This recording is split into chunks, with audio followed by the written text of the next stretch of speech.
The noop is a beautiful stitch. A hallmark of the famous lace knitting of Haapsalu, Estonia, noops resemble pearls or beads set into the knitted fabric. Elegant and refined, they are often used to add texture and drama to the curving, swirling lines of eyelets. Sadly, noops have a public relations problem. Many knitters, having heard that they are difficult to work, refuse even to try them. That's unfair and unfortunate. In this video, I'll show you the way I work noops, the way I learned to do it ages ago, from America's unofficial ambassador to the knitters of Estonia, Nancy Bush. With little practice, working noops this way becomes almost as quick and simple as knitting plain knits and purls. I have tried other methods, but for me, the original remains the best. I'll also offer thoughts on yarn, needles, and ways to practice and perfect your noops, so do stick around until the end of the video.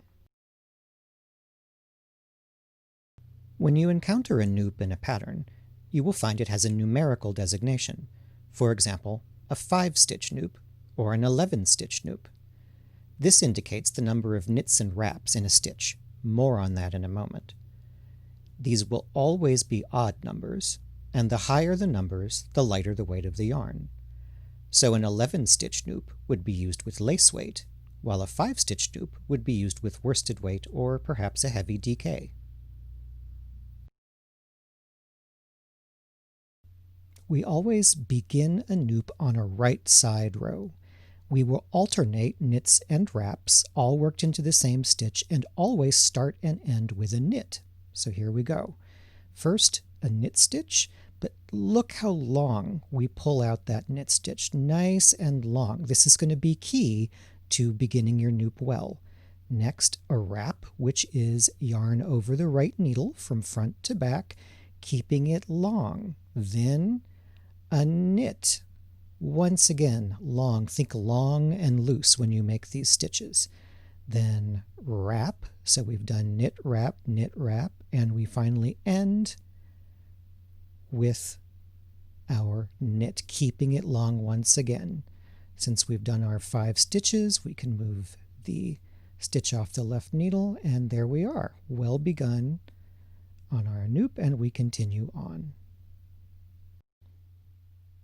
Let's look at this one more time to review what we know. First, we will always begin and end with a knit and alternate knits and wraps.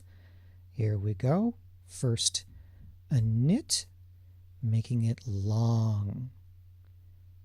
These long stitches are extremely important. Same with our wraps. Wraps and knits need to be very long. Then another knit.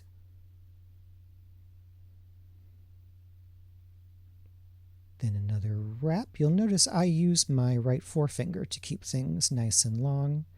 And finally, our last long knit. So we begin and end with knits. We alternate knits and wraps. We keep things loose. When you're learning, much better too loose than too tight, because if it's too tight, the next step isn't going to be possible. Having begun our noops with a right side row, we turn the work and finish them on the wrong side row. There we see all of the knits and wraps worked into that one stitch. You can pull gently down to see what's connected to your stitch and what's not. And then your next step is to gently work the tip of the right needle, as you see me doing here, into every knit and wrap in the bundle. You must catch all of them, but don't catch any of the stitches on either side. And then we purl them all together. We purl them all together. And there is our noop completed. Let's do it again with this one. There's our bundle. Pull down gently to see what is and what is not part of that bundle. Gently work my right needle tip into the knits and wraps. This is why a sharp needle is important, is for this step. So get in there, all of them. And now we are going to purl them all to, as I said, we're going to just get them back on the needle, get them back on, there we go, and then purl them, purl, purl them all together. Ah.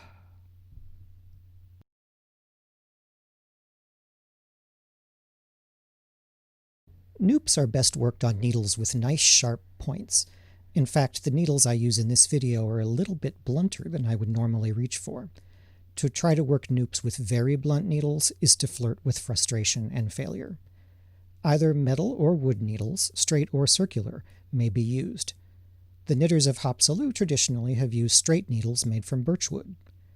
Haapsalu lace is most often worked in lace-weight wool, and wool or a similarly springy, stretchy fiber or fiber blend is your best bet for a pleasant experience. It will be most difficult to achieve proper tension with yarns that have little or no stretch, like cotton threads designed for crochet.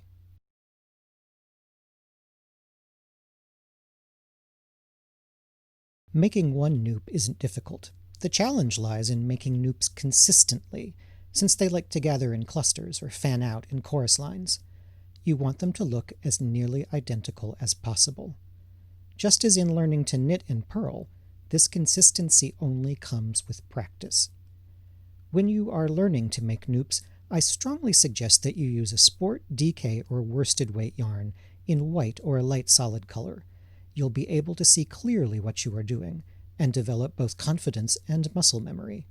When you've begun to get the hang of it, then try using a thinner yarn. The worst possible place to learn noops is in the middle of your first project that calls for them. Even now, when I'm starting a new piece that uses noops, I always practice a few before I cast on to refresh my memory and to get a feel for how they will work with that yarn and those particular needles. Practice, practice, practice. I promise, once you get it, it's worth it. Thank you for watching. If you've enjoyed this video, please consider subscribing to my channel so you'll be the first to know about future episodes. Click like or leave me a comment to let me know your thoughts. And if you really, really liked what you saw, check out my Patreon campaign, where my patrons enjoy exclusive access to downloads, live streams, and other bonus material every week.